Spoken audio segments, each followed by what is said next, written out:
Chapter 41. Janine had been spending her days trying to decide if Gareth Ursel's wives and concubines would die.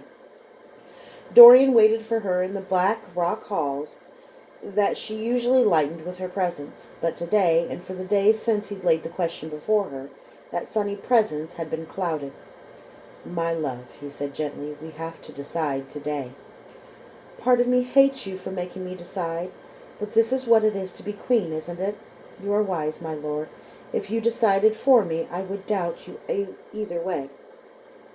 He breathed. When she'd said, "Part of me hates you," his heart stopped beating. Every god-king for centuries had been cremated with his wives and concubines, save for a few concubines that the next god-king wished for himself. If Dorian kept his first promise to Janine, every woman in the harems would be obliged to throw themselves, or be thrown, onto Gareth Ursel's pyre, with only the dubious reward of getting to spend an eternity as his slaves. The alternative was to claim all of them, which the Caledonian would see as selfish and dishonoring to the dead, but a god-king was not expected to be selfless. There was a third alternative, of course. Dorian could outright ban the practice of throwing the living on funeral pyres. In a few years he intended to do exactly that, but he was already being painted as a soft southerner. The Verdmeisters were sharks, and Mercy would hatch a dozen plots against his life. What would Solon have told him to do? Dorian pushed the question aside. Solon would have told him to get the hell out of Calidor.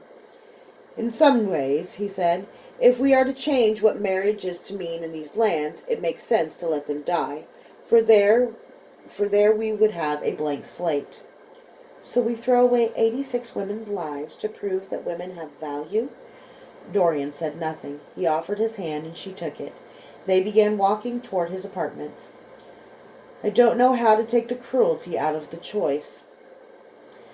"I don't know if it will work, my lord." Janine always called him my lord. She couldn't call him Dorian, of course. Your Majesty was too distant. Your Holiness was out of the question, and she knew what Wanhope meant. She refused to call her bridegroom Despair.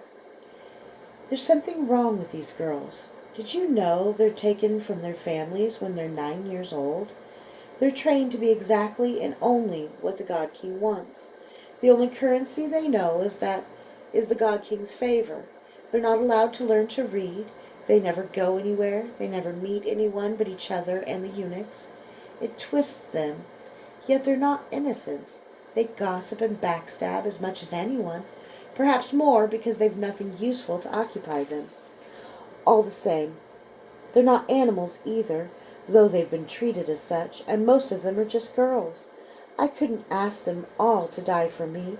You must claim them, my lord, but I ask this, that you give each the choice. These women have never chosen anything for themselves. Let them choose now." You think some of them will choose death?" "I heard women describe nights with Gareth that left them literally with scars, and they were proud of them. They really believe that your father was a god. Some do want to serve him forever." Dorian felt like a stranger in his own land.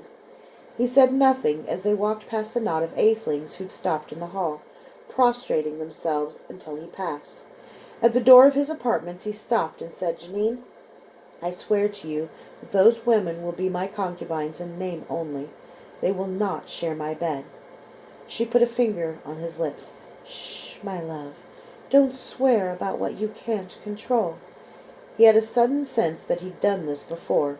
He'd dreamed it just last night, and he'd forgotten the dream until this moment. But in the dream there had been a smell, a harsh sense of what? "If nothing else, I can control myself, my queen." She smiled, a sad smile, too wise for her years. "Thank you, but I won't hold you to it." "I'll hold myself to it." She squeezed his hand, and then the sharp tang of Ver hit his nostrils. He turned to the prostrate athelings too late. 2 boys without a mustache between them were standing, twin balls of green fire streaking toward Dorian and Janine. They were barely 5 paces away. Dorian watched, expecting the green missiles to pierce his flesh.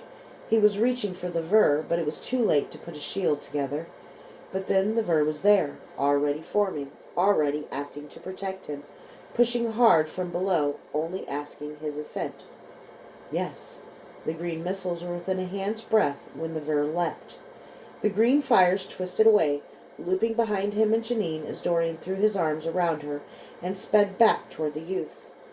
There was a sound like eggs breaking, and then sizzling meat as the missiles took each atheling in the forehead, cracking their heads and scorching their brains, smoke puffing from perfectly round holes before they dropped to the ground, dead.